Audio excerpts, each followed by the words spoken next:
Welcome to Our Own Voice, a partnership in mental health awareness in cooperation with NAMI Wichita and KSUN Community Radio.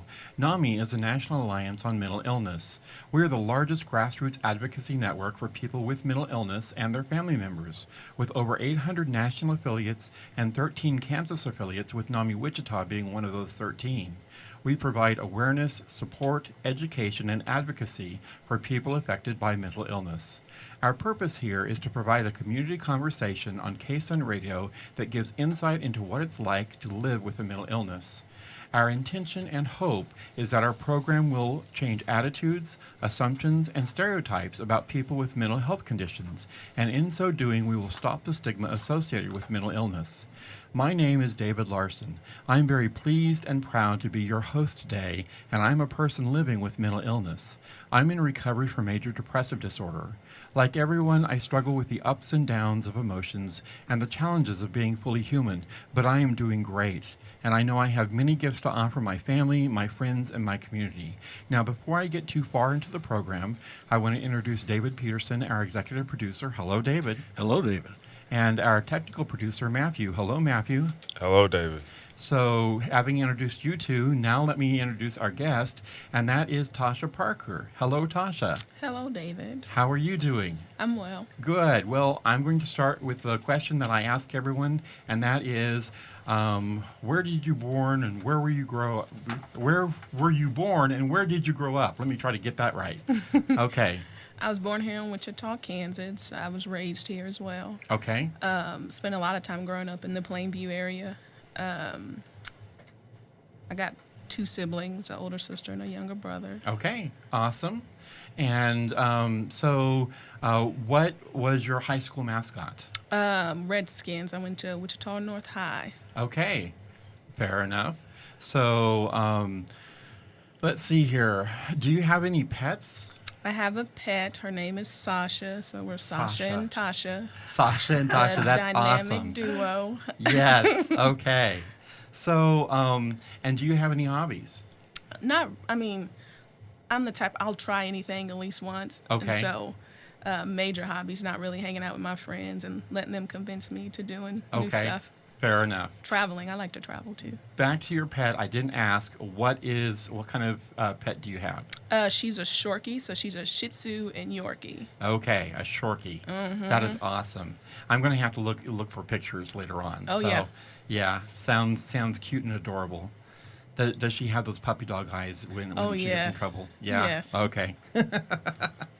So, all right. Well, so let me throw this question at you, and hopefully it doesn't stump you. But what drove you to start in the field that you were in? So when I was younger, I wanted to be a forensic pathologist, but I couldn't see myself like cutting open people. I was like, I don't know if this is going to work. And so one day I was just like, I'll be a therapist. And that was just it. I was probably about 15 or 16. Okay. And so then I found my way since then. All right. And to note to our listeners, she is a therapist, and we're going to talk more about her practice and everything later on. But we know you through something that you did for us. Yeah. And that was you were on our panel of providers when we did the Minority Mental Health Awareness event in July of this year. Yes. And you were phenomenal. You were wonderful. We loved you. And so that's why we want to have you here to talk. So, well, thank you. You betcha. So what are some of the mental health conditions that you deal with on a daily basis? I deal with all types of things, everything from adjustment disorder, bipolar disorder, major depressive disorder. I deal with a lot of trauma because that's what I specialize in. Okay. So a lot of people come in with complex PTSD or PTSD, or just they may not even have those diagnoses, but they have experienced adversity throughout their life that has now put them at risk for certain types of symptomology. Okay, so I had never heard of complex PTSD. Mm-hmm. So that's PTSD coupled with something else, or multiple episodes of PTSD, or so complex PTSD it's a repeated it's like I'm constantly going through traumatic events. Okay. A lot of soldiers who have been in war have complex PTSD. Children do also as well, especially if it's like time and time and time again. It's like I can never recover. And so now it adds this complexity to it. Okay. Interesting. So, do other mental health conditions have complexity like that? I mean, yeah, I like to, when I think about mental health, I think of it on a continuum. Like, there's no such thing of like, okay, this is a diagnosis of ADHD or this is a diagnosis of major depressive disorder. Okay. Everything's on a continuum. Like, it can be mild, it can be severe, but complex PTSD is a little different for Okay. sure. Fair enough. Hmm. Well, that may be something that we'll go into later on in the program. But right now, I need to note this is Our Own Voice on KSUN Community Radio. We are going to take a quick break, and we will be right back with Tasha.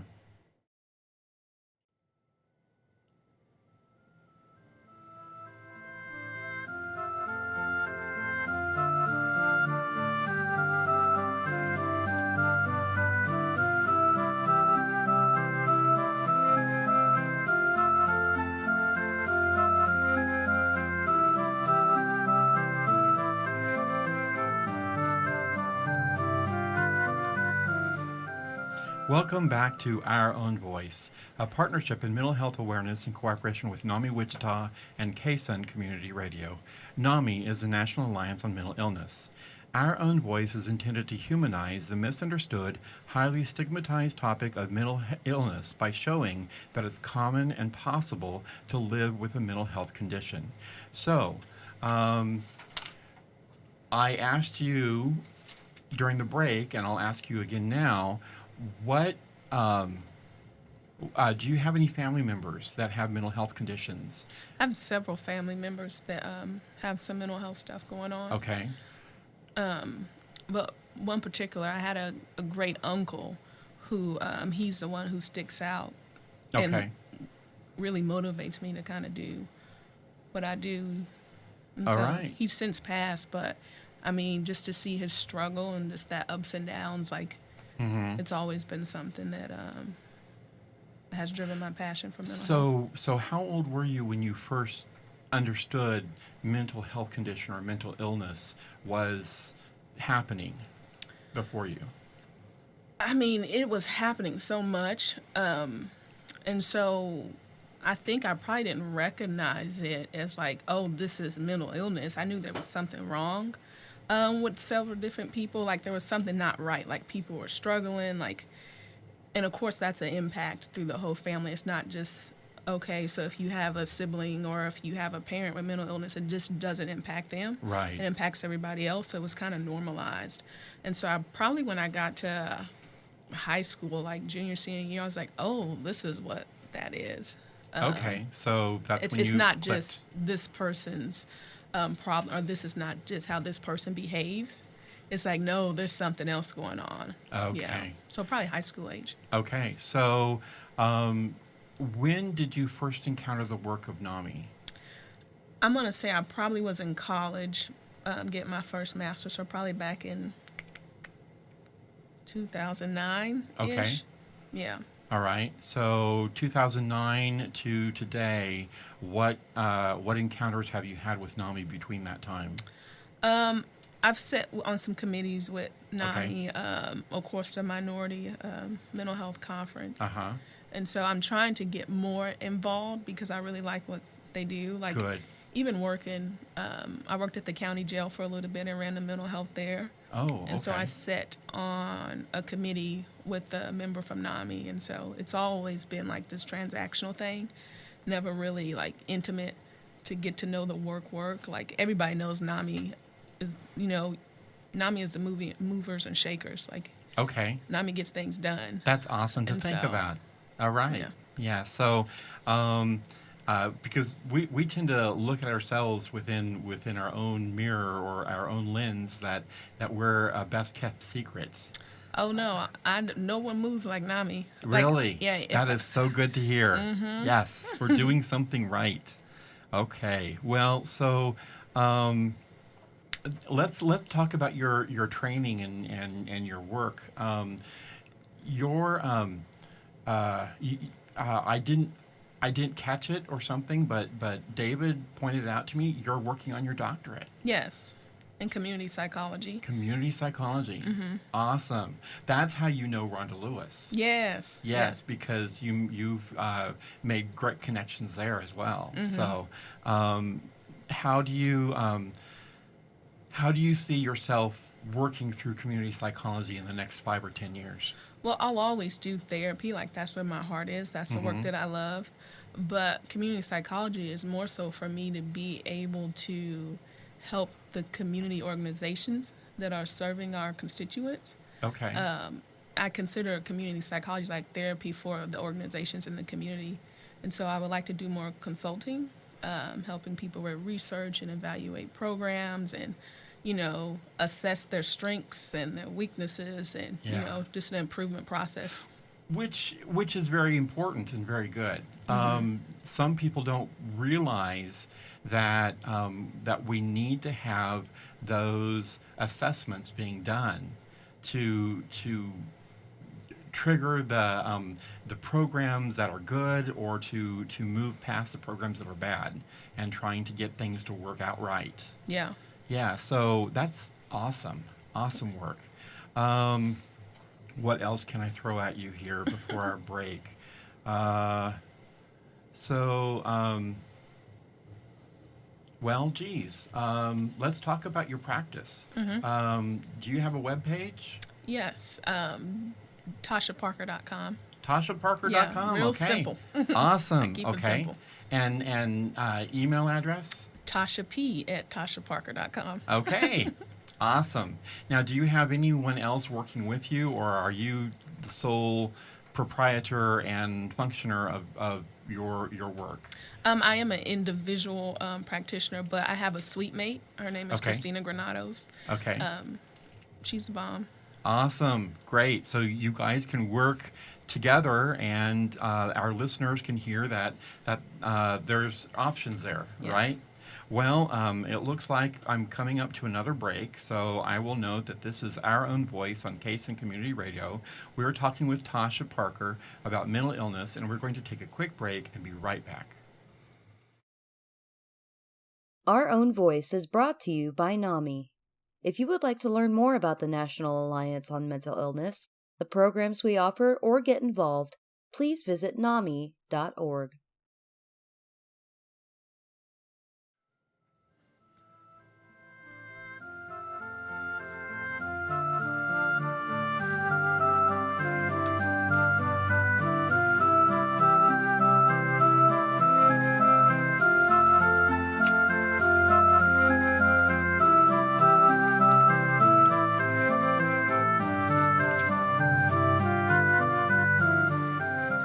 Welcome back to Our Own Voice, a partnership in mental health awareness in cooperation with NAMI Wichita and KSUN Community Radio. NAMI is the National Alliance on Mental Illness. So, Tasha, let me throw at you this question. What about your story could help our listeners gain a deeper understanding of mental health conditions and the dispelling of stereotypes and misconceptions? Well, I feel like I've had the privilege over the last 10 years to be able to sit with people as they go through their journey of recovery with mental illness. And I think the things for people to keep in mind is just a story, and you can't live your story, you live your life. Because a story is being written and other people are writing on our stories. Mental illness is writing some of the story, but I don't have to live the story. I can live my life. And that's through taking back control, through getting the help that I need. And some of that, unfortunately, is accepting that a lot of people won't get it. A lot of people won't be able to empathize, but that shouldn't change the journey. Excellent. And I like your use of the metaphor of journey because recovery is a journey. It's not a process, or it's not a destination. It's a process by which we are living our lives. Yeah, because you'll be derailed. Like there will be times that you'll Mm-hmm. go off path, but the journey's still going. You just have to keep going and get Yeah. back on the right path. Yeah, and you have the power because you've made it this far, and that little cue right there helps me understand that I've made it this far. I can go further. I can take another step. I can take another step down the road and make it work. Yes, like you survived, whether it's 15, 20, 30 years of this already. Mm-hmm. It's like, so don't give it another day. Don't give it another minute. Like Yeah. that change process is not always this big thing. It's a small thing. It may be that, instead of taking me an hour to get out of bed, it only took me 45 minutes. Yeah. And I think that's the important thing to remember about the journey and not compare it to somebody else's. We're all walking different paths. Yes. The process looks different. Exactly. Something in one of our support groups, in the Connection support group, we note that we will not see anyone else's experience as less than our own. Because everyone has an experience, and every experience is of equal importance and equal understanding. It's not that well, Matthew, I'm going to pick on you, Matthew, your experience can't be as bad as mine. Mine is worse. No, that's not how it works. It's that we all have a profound experience, and it's trauma. And that leads me into some other work that you're doing, right? You're dealing with trauma as well, aren't you? Yeah, I do a lot of trauma work through hypnotherapy and EMDR. Okay. Explain what EMDR is. So it's eye movement desensitization reprocessing.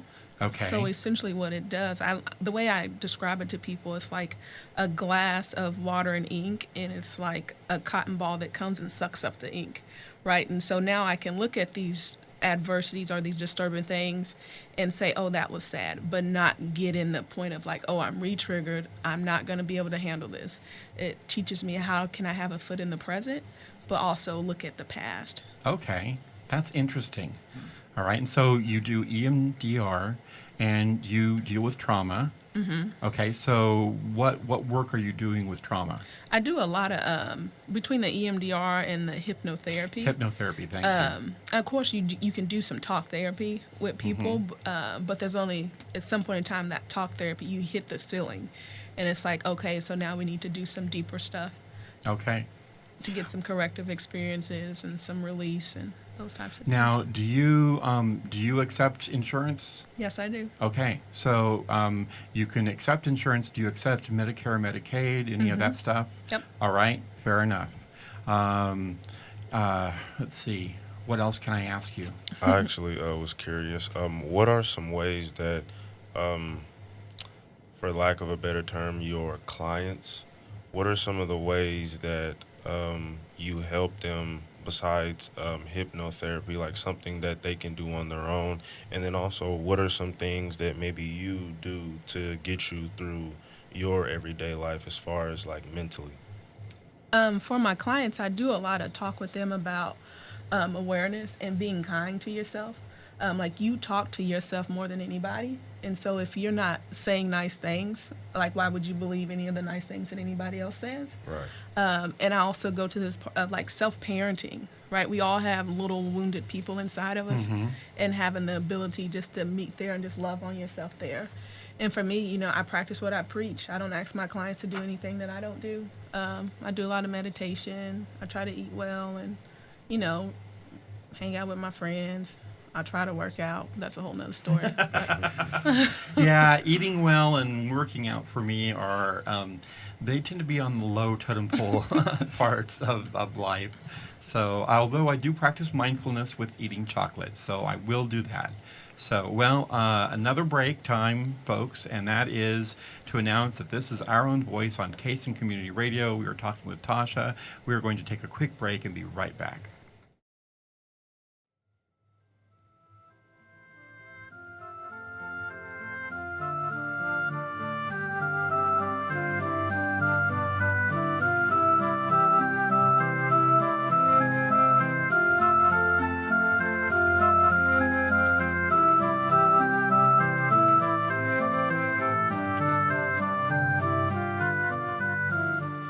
Welcome back to Our Own Voice, a partnership in mental health awareness in cooperation with NAMI Wichita and KSUN Community Radio.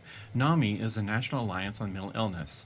Now, David, normally before the break, we get that information number from you, but we're having such a good time talking with Tasha, we have to get it from you now. So what is that information number? That's 316-686-1373. Or the way that I like to hear it? 316-686-1373. I don't know why. I just like it But better if you that call way. that number, that's our NAMI information line. We'll, please, if you have a crisis or emergency, call 911. But if you want information about our classes, our support groups that we offer free of charge, please give us a call. We'll give you information on that, or help you try to find the help you need.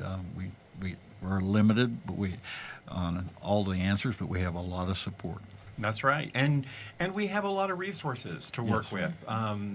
Which, speaking of resources, we have a web page which is www.namiwichita.org, and there is a wonderful little button on that page that says resource.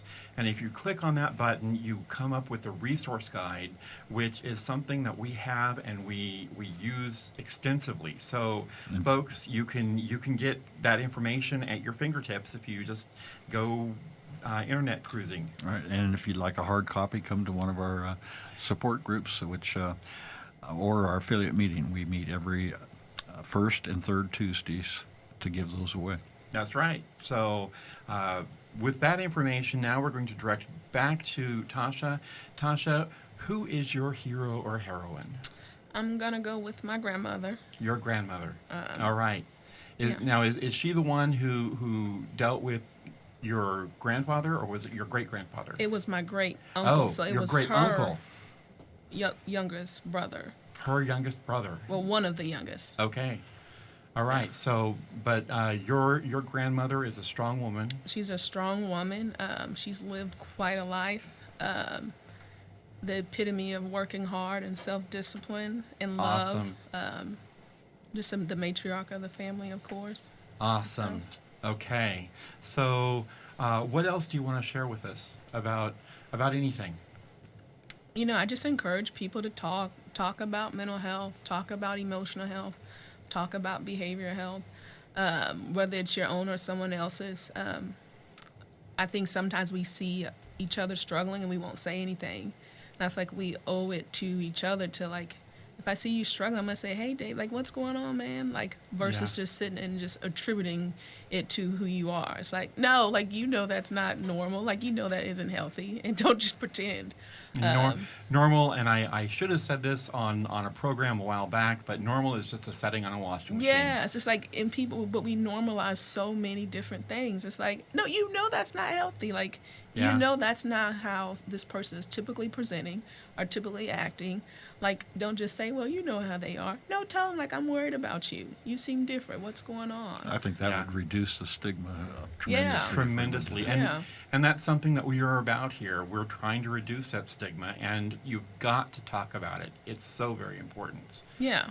So, well, what else can we talk about? I actually had a few more questions. Great, go for it. So, what kind of music do you listen to? The music I like acoustic soul music. I also like a lot of kirtan music, which is a type of chanting. Okay. I kind of like a little bit of everything. Like, Okay, that's good. That's awesome. And then All right. I had one more question. So, are you familiar with the frequency that music is being played on? That I'm not, if I can say this correctly, there's a frequency that music is supposed to be played on in order for it to be healthy for you, but I guess that music isn't played on that frequency. Are you familiar with that? yeah, there's certain artists, like, as far as, like, when you look at the more not soulful, I can't think of a term, but there's certain people out there who are producing music on certain frequencies to kind of get certain parts of us going, like opening up our heart, all these different things. But there is a lot of stuff out there that's talking about that. So is this a Interesting. science? Is this something that? Yeah, I somebody- mean, there's science and there's junk science, so it always depends on who you ask. And so Fair enough. there's some science to it, but there's also probably some junk science to it. But I do believe in it because there's a different type of music that you can listen to that feels differently. And I think sometimes you can see the impact on people too, depending on like, okay, let's see you listen to this, and then let me and see how you are behaving versus this, or see how you're feeling. And so Well, I Fair think enough. there has to be something true to that because Yeah. I'm a '60s guy, and you know, you play the Four Tops or the Temptations or the Beatles, and it just puts me in the right spot. Fair enough. Hey, so I think you have something there. So anyway, this is our closing. Thank you for joining us for Our Own Voice on KSUN Community Radio. Thank you to Tasha Parker for talking with us about mental illness and mental health conditions. And join us for our next Our Own Voice program.